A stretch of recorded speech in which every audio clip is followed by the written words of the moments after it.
एक 2 मिनट रुक जाइए, आप रो रहे हैं, प्लीज़ थोड़ा पानी दीजिए मैम को। ओके। जी, आपके बच्चे को ADHD हो गया था।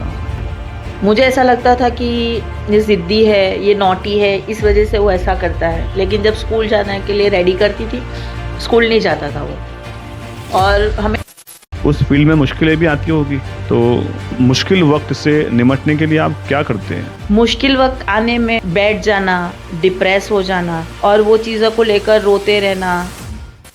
तो अब आपके नज़दीक मौजूदा वक्त में स्कूलें कैसी होनी चाहिए और क्या पढ़ाना चाहिए? स्कूल वालों की मैं बात कर रहा हूँ। एक आइडियल स्कूल कैसी होनी चाहिए? एक आइडियल स्कूल ऐसी होनी चाहिए कि जिसमें से बच्चा आइंस्टाइन या डॉक्टर बन के नहीं, बल्कि अच्छा इंसान बनकर निकले। तो आज हमें एक लेडीज़ को, मतलब एक लड़की को इतना एजुकेटेड करना चाहिए कि वो आने वाली पीछे की कई पीढ़ियों को एजुकेटेड कर सके। एक जो औरत जो है वो रोटी बनाने से लेकर रोटी कमाने तक का काम कर सकती है। क्या बात है।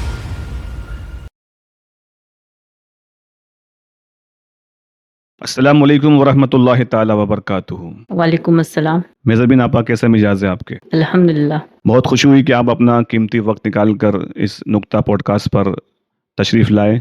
हम तमाम नुक्ता के जितने भी मेंबरान हैं, आपका तहे दिल से शुक्रिया अदा करते हैं।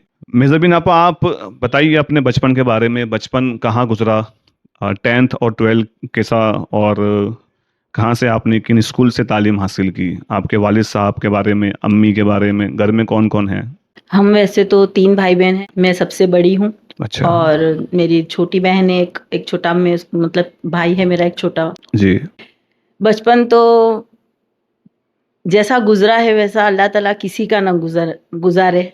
मतलब ऐसा है, जब हम 11 साल की जब मैं थी, तब मेरे अब्बा का ऑल ऑफ सडन इंतकाल हो गया। मतलब एक एक्सीडेंट हुआ था और एक्सीडेंट में अब्बा का इंतकाल हो गया। उससे पहले जो हमारी लाइफ थी, मतलब वो आज हम सोचते हैं तो चाहकर भी हम हमारे बच्चों को नहीं दे सकते। अच्छा, वालिद साहब पढ़े लिखे थे, अम्मी नहीं, अब्बू वगैरह? मतलब उनको पढ़ना लिखना नहीं आता था। और वो मेरे लिए एक बहुत, मतलब क्या कहते हैं, मुझे वो चीज़ अच्छी नहीं लगती थी, क्योंकि उनका बचपन भी बहुत मतलब वैसा ही था कि बहुत छोटी उम्र में उनके अम्मी अब्बा का इंतकाल हो गया था। खाला के यहाँ बड़े हुए थे, तो किसी ने पढ़ाया नहीं था उनको। लेकिन उनकी उम्मीद ये थी कि मेरे तीनों बच्चे इंग्लिश मीडियम में पढ़ने चाहिए। तो हम तीनों भाई बहन इंग्लिश मीडियम से मतलब स्टडीज़ किए, मैं भी, भाई भी और बहन भी। तब वो जब पेरेंट्स मीटिंग में आते थे, तो सबके पेरेंट्स इंग्लिश में सिग्नेचर करते थे और वो कभी भी सिग्नेचर नहीं करते थे, ऐसे ही देखकर चले जाते थे। तो वो मुझे अच्छा नहीं लगता था। मैं अक्सर टोकती थी कि अब्बू आप क्यों सिग्नेचर नहीं करते? तो बोले मुझे आती नहीं। तो मैंने उनको सिखाई थी, सिर्फ उनका इनिशियल SM मलिक, बस वो उतना ही लिखते थे। कौन सी स्कूल से पढ़े थे आप? मैं केएस जोशी स्कूल से पढ़ी हूँ। 10th वहाँ से किया? मैं नर्सरी से लेकर 10th तक, 12th तक वहीं पे पढ़ी हूँ। ओके। आपके वालिद साहब क्या करते थे, काम वगैरह? 2 नंबर का काम था। अच्छा। ओके। तो 2 नंबर वालों का थोड़ा वैसा रहता है, लेकिन था गलत काम, ज़रूर गलत करते थे। आज के दौर में अगर 2 नंबर का काम बोलो तो वो गलत ही है, लेकिन गलत करते थे। लेकिन उन्होंने बच्चों की परवरिश अल्हम्दुलिल्लाह बहुत अच्छी से करी। उसके बाद उन्होंने जो इज़्ज़त बनाई थी कि अगर वहाँ से कमिश्नर भी चला जाए तो वो सैल्यूट करता था। आपके आपके वालिद साहब का नाम बताइए सबसे पहले। शब्बीर भाई। शब्बीर भाई को कैसे, मतलब लोग जानते कैसे थे? शब्बीर भाई से ही जानते थे। उनकी एक आइडेंटिटी थी कि वो जब मतलब पूरा व्हाइट पहनना, ब्लैक कलर की पारसी लोग जो टोपी पहनते हैं, वो टोपी, वो देखकर ही लोग समझ जाते थे कि ये है। तो अब्बू के जाने के बाद, वालिद साहब के जाने के बाद आपको पढ़ाई में क्या चैलेंजेस पेश आए आप? जैसे मैंने आपको बताया कि पैसे नहीं थे, सब पार्टनर्स ने इनको दगा दिया। जी। जो कार थी वो हमने सेल करने के दी, उनके पैसे हमको नहीं दिए। कार भी पैसे मतलब ले लिए कार बेचकर। जो बाइक थी मेरे अब्बू की वो बेची, उसके भी कुछ 2-3 हज़ार रुपए आए थे। और जो नीचे पान के गल्ले पर जो 2,000 रुपए देकर गए थे वो, बस उतने पैसे थे और हम थे। तो पहले तो हमको पैसों की बहुत मतलब प्रॉब्लम आई कि कैसे गुज़ारा करना। तो अम्मी ने कपड़े बेचने का शुरू किया घर से, लेकिन फिर भी उससे हमारा गुज़ारा होता था। हमारे जो दूसरे खर्चात थे वो नहीं पूरे होते थे। तो ये जो भी आपने हाथ से ज़िंदगी में जो बचपन से आपने देखी, आपके वालिद साहब के जाने के बाद जो कंफर्ट जोन छूट गया, तो इस कंफर्ट जोन से बाहर आने के बाद एक औरत की, एक वुमन की लाइफ कैसी हो जाती है? स्टक हो जाती है? क्या हो जाती है? वो कुछ नए एक्शन लेती है? क्या कैसे किया आपने? उसमें से बाहर कैसे निकले? कंफर्ट ज़ोन से बाहर आने में तो काफ़ी वक़्त लगा, जी। क्योंकि ऑल ऑफ सडन सब कुछ हो गया ना, लाइक हम कहते हैं ना एकदम टॉप फ्लोर पर थे और धड़ाम से हम ग्राउंड फ्लोर पर आ गए। जी। वो वाली कंडीशन थी अच्छा। कि एक टाइम खाना खाना, एक टाइम नहीं खाना। अच्छा, ऐसे भी दिन देखे आपने? ऐसे भी दिन देखे हैं कि हम अगर स्कूल जाते थे तो अम्मी खाना नहीं बनाते थे, वो खुद भी भूखे रहते थे कि बच्चे आएंगे तब खाना बनाऊंगी, तब साथ में सब खाएंगे। तो ये जो दौर जो होता है उसमें ही कुछ पर्सनालिटी डेवलप होती है ना, ऐसा कुछ एक निकल के आता है कि भाई अब तो कुछ करने का है मेरे को, तो ऐसा कुछ आया आपके साथ?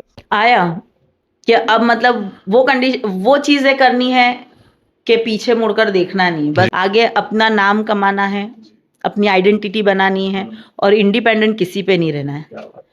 क्योंकि आज जब एक औरत इंडिपेंडेंट रहती है ना और ऑल ऑफ सडन जब ये सारी चीजें होती है ना, वो खुद को संभालना तो मुश्किल हो जाता है, तो फिर बच्चों को कैसे संभालेगी वो? जी, माशाल्लाह। तो मिज़बिन आपा, आपको मैं देख रहा हूँ आप पिछले 15 साल से ऑरिफ्लेम नाम की एक कंपनी उसमें आप वर्क कर रहे हैं। तो मुझे बताइए आसान भाषा में कि वुमन एम्पावरमेंट क्या है? क्या क्या बोलेंगे इसको समझाने के लिए कि what is the woman empowerment?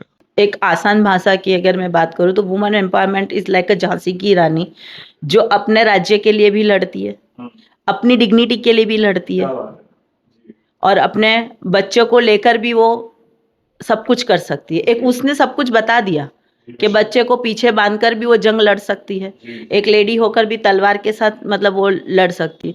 आज मेरी इंस्टा की आईडी है वो भी यही है, मैज़बिन वुमेन्स एम्पावर। वुमेन एम्पावर में इसलिए कि भाई आज अपने साथ जुड़े हुए जो फेस हमने देखा है वो आने वाले जनरेशन को अपने कुछ कहीं ना कहीं से हेल्प कर सके, उनको इतना मजबूत और काबिल बना सके कि वो कोई भी कंडीशंस हो वो लड़ खड़ा है नहीं, वो एक मतलब पहाड़ की तरह, एक चट्टान की तरह खड़े रहकर सामने जो भी हालात आते हैं उसका वो मुकाबला कर सके।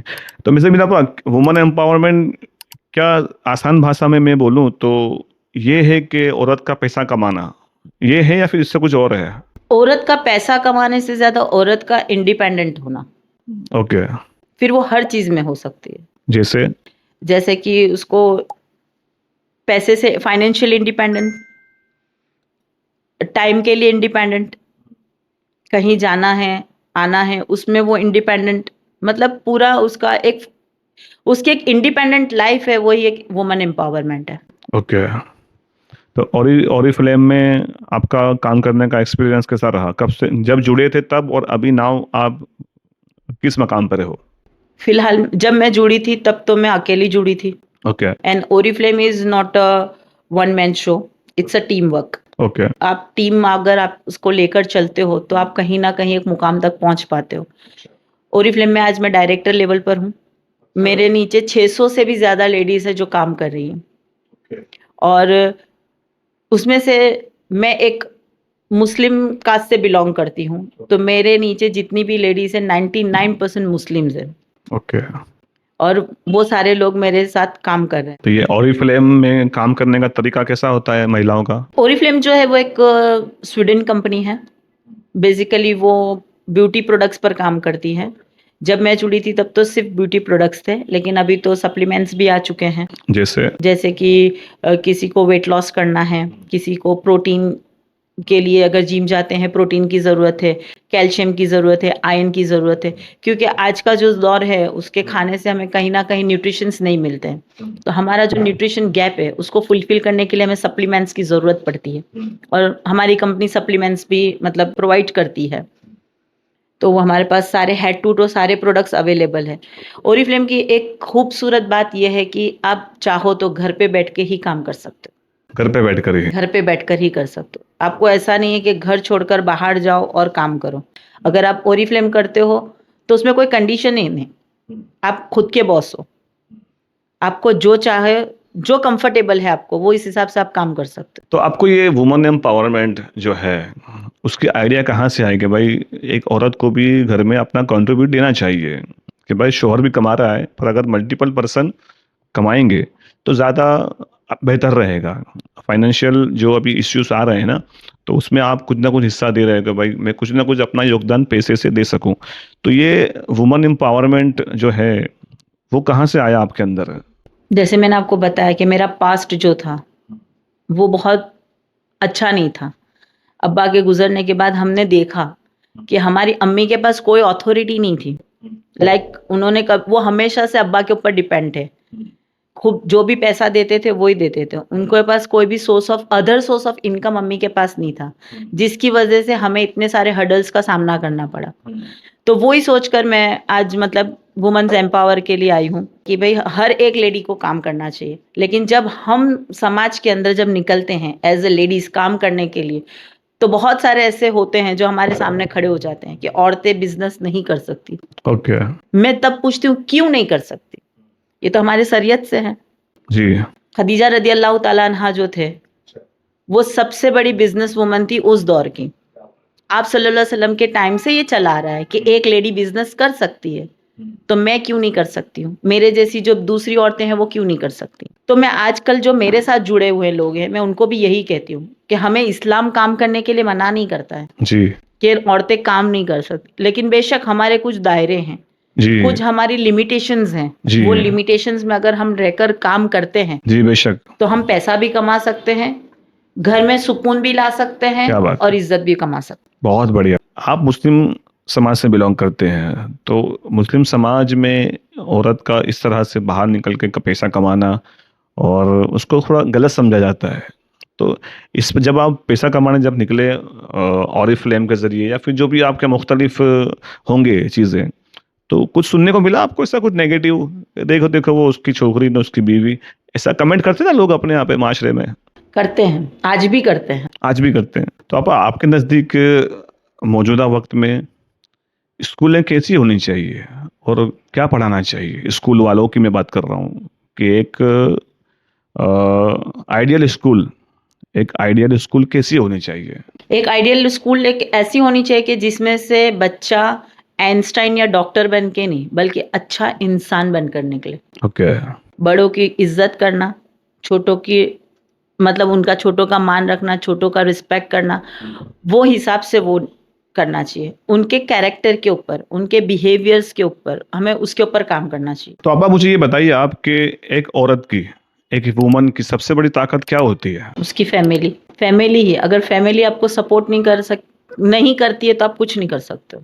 तो आपके इस कामयाबी के पीछे आपके शौहर का कुछ हाथ रहा होगा अच्छे से? कुछ नहीं, बहुत कुछ। आज मैं जो पोजीशन पर हूँ वो उनकी वजह से ही हूँ कि उन्होंने मुझे जो फ्रीडम दिया है, अगर वो शायद नहीं देते तो आज मैं यहाँ नहीं होती। और उनको पता है कि मैंने जो फ्रीडम दिया उसका कभी गलत इस्तेमाल नहीं करेगी। तो उन्होंने मुझे बहुत सपोर्ट किया है। उनके उसके बाद में मतलब मेरे हस्बैंड के बाद जो मेरा सपोर्ट है मेरे बच्चे। आपने जो हालात और जो उतार चढ़ाव जो देखे ना, एक्चुअली है ना, वही था आपका एक ऊपर ले जाने वाली जो चीज़ होती है ना, किक मिल जाती है किसी को कभी कभी, तो वो कहते हैं ना हमारे माशरे में वो चीज़ एक्सेप्टेबल नहीं होती ना, लड़की काम करे बिना बाप के। वो हमें बहुत वो फिर हमको जब शादी के रिश्ते आते तो उसमें तकलीफ आती थी। क्या क्या तकलीफ आती थी आप? मतलब फिर ये काम करती है, मतलब बाहर से ही घर तक आने नहीं देते थे लोग कि ये काम करते हैं, मतलब कैसे कैसे कैरेक्टर होंगे, लाइक वैसा सब कुछ होता है। तो वहाँ घर तक लोग आने ही नहीं देते थे। तो अगर औरतें घर से बाहर निकलती हैं तो ज़रूरी नहीं है कि वो गलत ही हो। ओके। आदमी भी तो घर से बाहर निकलते हैं, वो भी तो काम करते हैं। ज़रूरी है कि हर आदमी सही है? एक हाथ से ताली तो बजती नहीं है। जब अगर कोई औरत अगर कहीं गलत है तो सामने वाला जो है उसने कुछ गलत किया होगा तभी। अगर मान लो औरत सही है और आदमी गलत है तो वहां से कुछ गलत आया होगा तो यहाँ से रिस्पॉन्स मिला होगा। अगर औरत गलत है तो वहां सही था तो वहां से मतलब एक हाथ से ताली तो बजती नहीं। और हम अगर बाहर निकलते हैं और कोई भी गलत काम भी अगर करते हैं और ये सोचते हैं कि मुझे मेरा हस्बैंड नहीं देखता है या मेरे बच्चे नहीं देखते हैं, इट वॉज रॉन्ग। हमारा अल्लाह तो देखता है, वो हाजिर नाजिर है, हर जगह पर है। वो तो हमें देख ही रहा है और कब्र में जाने के बाद उसी को जवाब देना है। तो बस मैं हर एक औरत से बोलूंगी कि बस वो चीज आप लोग ध्यान में रखकर चलो। और जब तक हम किसी को मौका नहीं देते ना, कोई हमारे सामने नहीं आ सकता। तो आप जिस फील्ड में हो उस फील्ड में मुश्किलें भी आती होगी? तो मुश्किल वक्त से निमटने के लिए आप क्या करते हैं? मुश्किल वक्त के अंदर देखो, मेरा सबसे पहला तो एक ही वो है, everything is possible. Impossible word जो है वो भी अपने आप में कहीं ना कहीं तो पॉसिबल है। मुश्किल वक्त आने में बैठ जाना, डिप्रेस हो जाना और वो चीज़ों को लेकर रोते रहना, तो हमारी जो सोचने की जो कैपेबिलिटी है, कैपेसिटी है, वो कहीं ना कहीं ख़त्म हो जाती है। हम वो चीज़ का सामना ही नहीं कर पाते। जो मुश्किल आती है उसका सॉल्यूशन ढूंढो।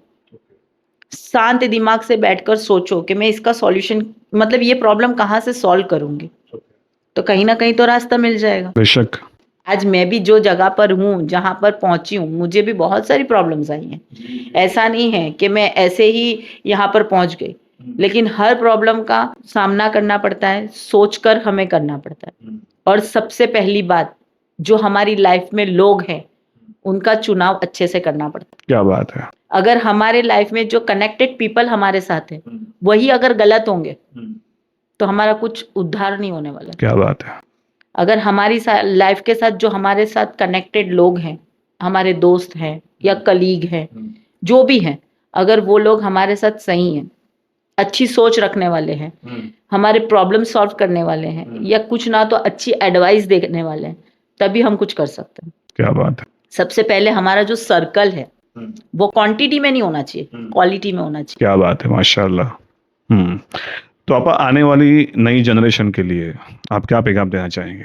आने वाली जनरेशन को मैं एक ही बात कहना चाहूँ, अपने आप को हाथी समझ के चलो। अच्छा, क्यों? कुत्ते भौंकते रहते हैं, हाथी को फर्क पड़ता है? नहीं पड़ता है। नहीं पड़ता है।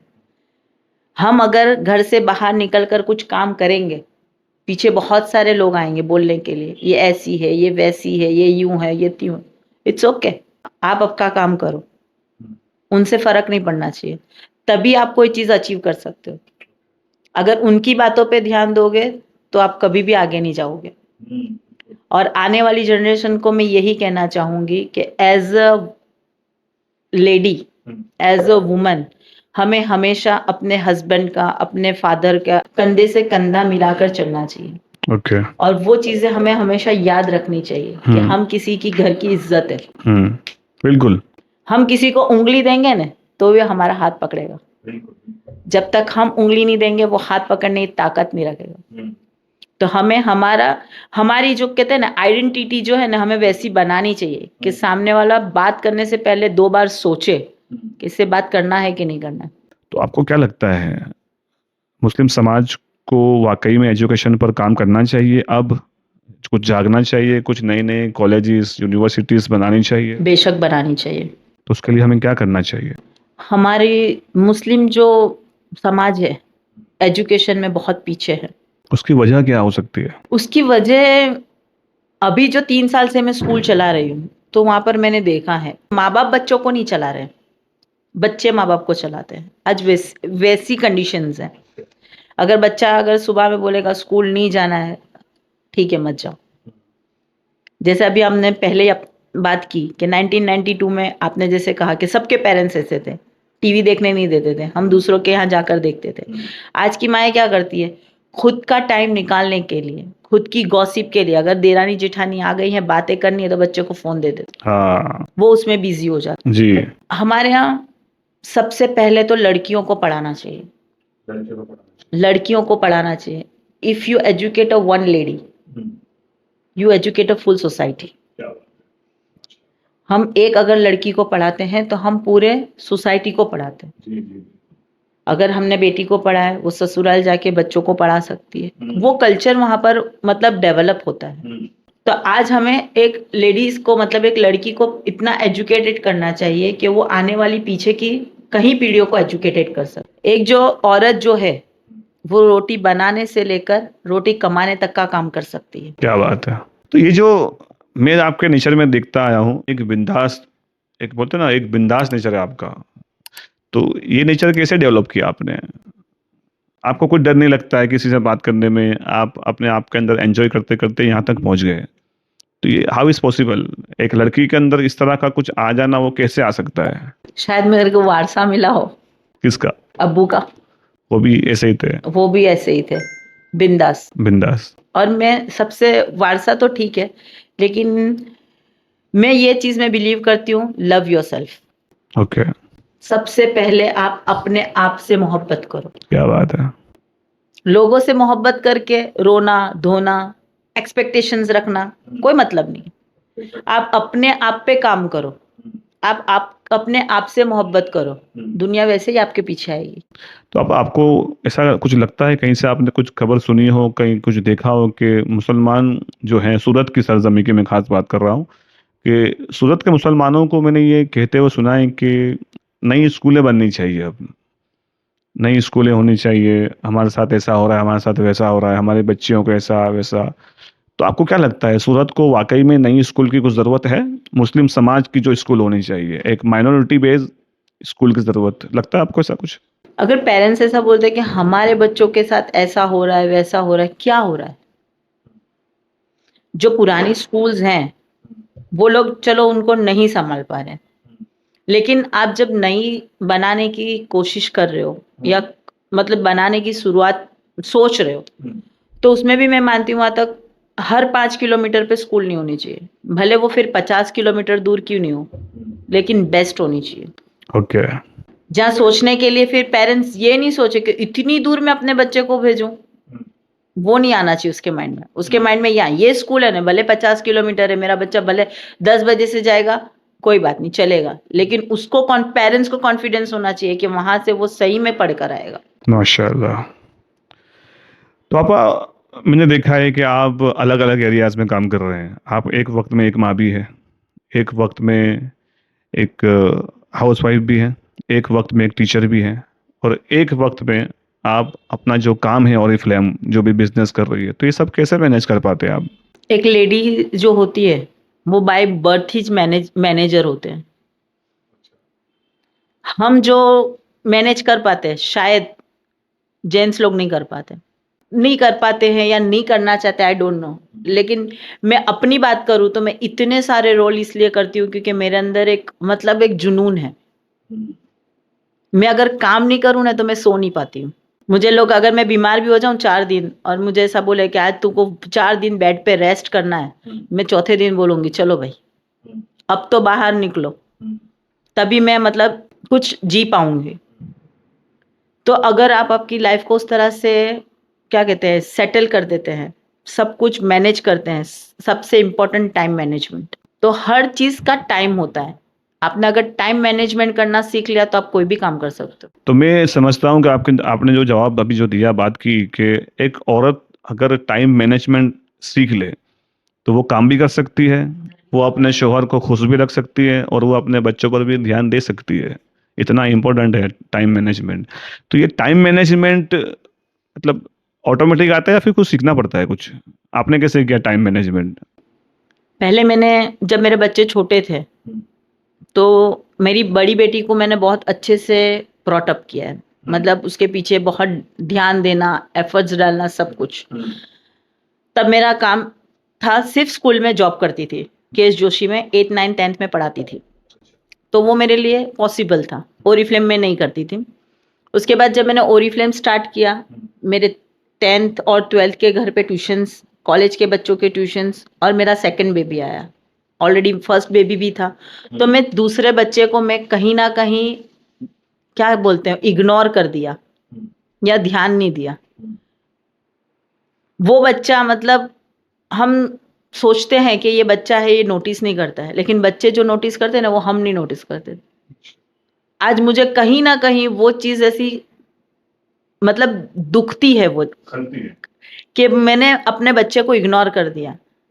मतलब उसका वो जिद नहीं करता था, वो मेरा अट्रैक्शन मांगता था, मेरा अटेंशन मांगता था, मेरा टाइम मांगता था, जो एज अ मदर मैं वहां पे फेल हो गई मेरे सेकंड बच्चे के लिए। और वो फेल होने की वजह से मेरे बच्चे ने एडीएचडी सफर किया। एडीएचडी? एडीएचडी सफर, उसको मतलब वो प्रॉब्लम आ गई। मैं सोचती थी कि नहीं यार ये जिद्दी है, ये नॉटी है, मैं सब वो चलाती थी, लेकिन जब स्कूल में उसको, एक 2 मिनट रुक जाइए, आप रो रहे हैं, प्लीज थोड़ा पानी दीजिए मैम को। ओके। पॉडकास्ट पे अक्सर जब इस तरह की जब शेयरिंग आती है तो अक्सर हमारे जो मेहमान होते हैं वो रो देते हैं। दोस्तों ये वो पल हैं जो हर इंसान जीता है कहीं ना कहीं लाइफ में।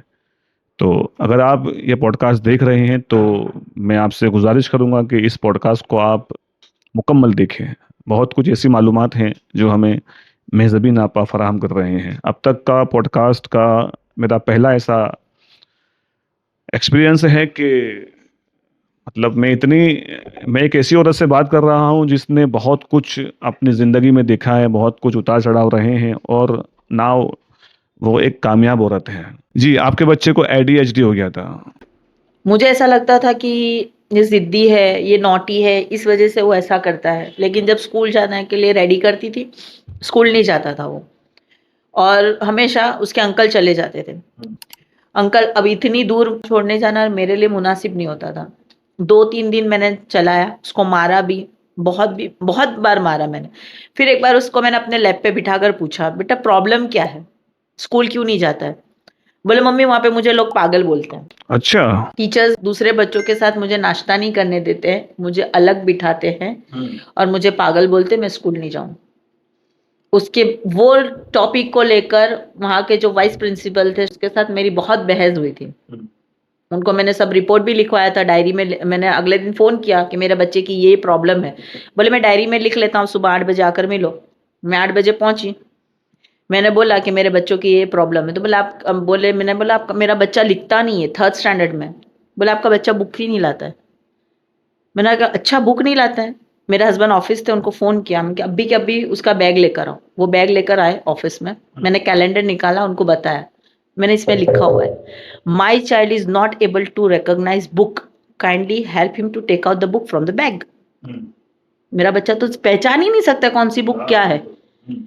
टाइम टेबल में खुद जमाती हूँ या मेरी बेटी जमाती है, तो बुक कैसे नहीं लाता है? इवन कि आपके टीचर ने तो पढ़ा भी नहीं और सिग्नेचर भी नहीं किया है। ओ हो जी। मैंने बोला, सब बात छोड़ दें।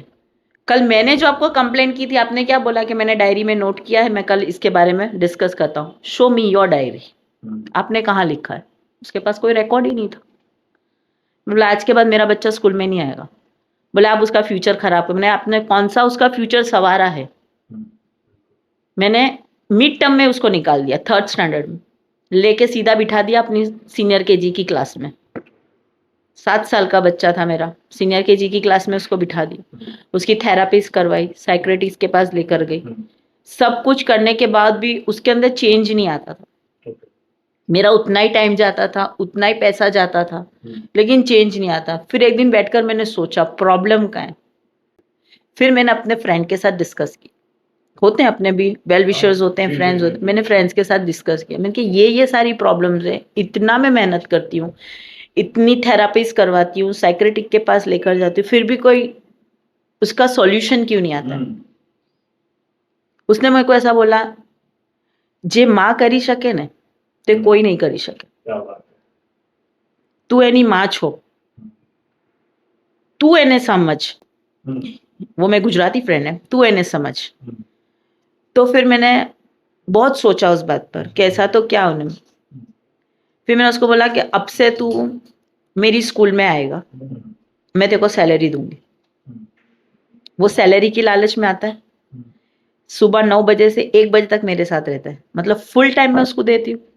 उसकी दवाई भी बंद हो गई, उसकी थेरापीज भी बंद हो गई, लेकिन जो पढ़ाई का वक्त था वो निकल गया। हाँ जी, बेशक। अब उसकी एज हो गई 8th स्टैंडर्ड के बच्चे की, लेकिन still is not able to read.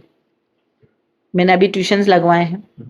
मैं कही ट्यूशंस करेगा, रीडिंग करेगा, फिर थोड़ी बहुत मेहनत कर कर ओपन यूनिवर्सिटी जो अपनी ओपन स्कूल है NIOS, वहां से इसकी एग्जाम दिलवा दूँ। माशाल्लाह। तो आपा अभी देखा है मैंने कि अभी बच्चों के अंदर ऑटिज्म बहुत ज़्यादा आ रहा है। Because of phone. तो उसके बारे में अगर हम बात करें कि आपके पास कोई ऐसे स्पेशल चाइल्ड बच्चे आते हो स्कूल में ऑटिज्म वाले, उसको आप कैसे डील करते हैं? बहुत, देखो ऑटिज्म वाले बच्चे भी मेरे पास आते हैं, डिसलेक्सिया वाले भी आते हैं, ओके। लेकिन आज के पेरेंट्स के अंदर वो अवेयरनेस नहीं है। आज पेरेंट्स को भी बोलती हूँ, काफी बच्चे उल्टा लिखते हैं। उल्टा लिखते मतलब डिसलेक्सिया है, बहुत ज्यादा हाइपर है। उनको बोलती हूँ आपके बच्चे की शुगर कट करो, लेकिन वो इस सुबह में आते हैं तो चॉकलेट खाते हुए ही आते हैं। उनको स्पीच थेरापी की जरूरत होती है, कितने बच्चे बोल नहीं पाते हैं। तो आप जब ये सब बातें जब सजेस्ट करते हो उनको, तो वो इजीली कबूल करते हैं कि हाँ हम नहीं, जाएंगे, कमी लगती ना आपको, नहीं करते, है ना? नहीं जाते भी नहीं है। जाते भी नहीं है। तो मेज़बिन आपा, बहुत सारी बातें हमने आपसे सीखी, बहुत सारी बातें आपने, बहुत ही सारी मुफीद बातें आपने बताई। अब आखिरी सवाल जो हम हर गेस्ट से करते हैं, नुक्ता स्टूडियो पर आकर आपको कैसा फील हुआ, क्या कहना चाहेंगे? यहाँ पर आकर बहुत अच्छा फील हुआ, और आपने जो ये मुहिम शुरू किया है वो बहुत अच्छा है। बहुत अल्लाह आपको उसमें तरक्की दे और आप आगे और भी करो, ताकि क्योंकि हमारी जो कास्ट के लोग हैं, मुस्लिम्स जो हैं, वो इस तरह से बोलना, खुलकर अपनी बातें बताना, इस तरह से कहीं पे जाके इंटरव्यूज देना, वो कहीं ना कहीं हिचकिचाते हैं। लेकिन आपने जो शुरू किया है, तो आज मैं भी अगर किसी और ने बुलाया होता तो शायद मैं नहीं जाती, लेकिन मुझे ऐसा लगा कि नहीं, ये हमारा माहौल है, तो मुझे जाना चाहिए, कुछ बात करनी चाहिए। तो ये जो आपने शुरू किया है बहुत अच्छा है, और मुझे यहाँ आकर बहुत अच्छा फील हुआ। माशाल्लाह, बहुत बहुत शुक्रिया आपा। तो ये थे हमारे मेहज़बिन आपा।